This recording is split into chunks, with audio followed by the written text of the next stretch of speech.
আসসালামু আলাইকুম। কেমন আছেন সবাই? রিসাইকেল বিন নামে একটা গ্রুপ আছে যেখানে পুরনো জিনিসপত্র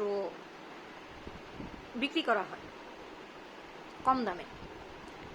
আচ্ছা বলেন তো, যদি আপনার লাইফে আপনাকে একটা সুযোগ দেওয়া হতো যে আপনার লাইফের একটা মানুষকে আপনি রিসাইকেল করতে পারবেন, রিসাইকেল বিনে দিতে পারবেন, আপনি কাকে দিবেন?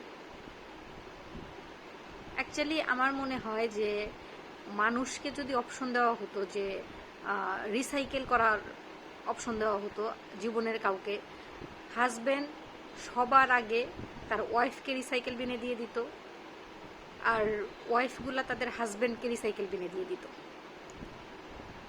কারণ আমরা সবসময় মনে করি আমার হাজব্যান্ডের থেকে অন্যের হাজব্যান্ড বেটার, আবার হাজব্যান্ডগুলা সবসময় মনে করে যে আমার ওয়াইফের থেকে অন্যদের ওয়াইফগুলো বেটার। এখন কথা হচ্ছে এই জিনিসটা হাজব্যান্ডদের ক্ষেত্রে বেশি হয়, কারণ হাজব্যান্ডগুলো চাকরি করে, বাহিরে যায়, বাহিরে গিয়ে তারা অফিস কলিগ আছে, রাস্তায় অনেক মেয়ে মানুষ আছে। ইনফ্যাক্ট এখন তো ফেসবুকের যুগ, সেখানে ঢুকলেই রং বেরঙের বাহারি মেকআপ করা অনেক সুন্দরী সুন্দরী মেয়ে দেখতে পাওয়া যায়। কিন্তু যখন বাসায় আসে সারাদিন পর, এসে দেখে বউটা রিনা খানের মতো বাচ্চাদের সাথে কাকা করতেছে, ঝগড়া করতেছে, বাচ্চাদের সাথে ধমকাধমকি করতেছে, বউয়ের চুলগুলো এলোমেলো, বউয়ের চেহারাটা রুক্ষ। তো যাদের চোখ অফিসের সুন্দরী কলিগসদের দেখে, ফেসবুকে মেকআপ করা সুন্দরী মেয়েদের দেখে অভ্যস্ত, তাদের কাছে অবভিয়াসলি বাসার ওই রুক্ষ সূক্ষ্ম ত্বকের এলোমেলো চুলের ওয়াইফকে ভালো লাগবে না, ঠিক না? একবার চিন্তা করে দেখেছেন যে আপনার ওয়াইফ দিনের কতটা সময়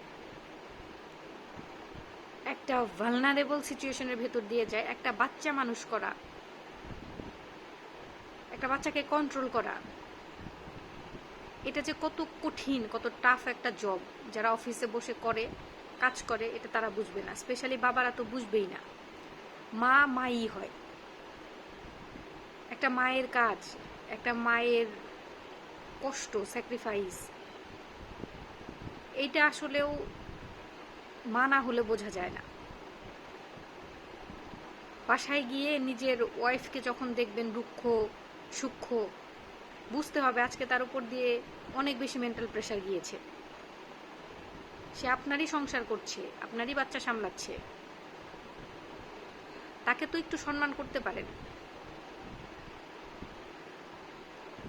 কেন নিজের চোখকে রঙিন দুনিয়া, রঙিন চশমা দিয়ে ঢেকে আপনার ঘরের যে আসল জীবনসাথী তাকে অবহেলা করছেন? সে কি আদৌ এটা ডিজার্ভ করে? আপনাকে ভালোবেসে, আপনার বাচ্চাদেরকে ভালোবেসে আপনার সংসারে থাকছে, নিজেকে বিলিয়ে দিচ্ছে, তার পরিবর্তে একটু অ্যাপ্রিসিয়েশন কি সে পায় না? নিজের বউকে অ্যাপ্রিসিয়েট করুন, নিজের বাচ্চাদের মাকে অ্যাপ্রিসিয়েট করুন। দেখবেন আপনাদের সংসারের, আপনাদের জীবনে আল্লাহর বরকত নেমে আসবে, আল্লাহর রহমত নেমে আসবে। ভালো থাকবেন।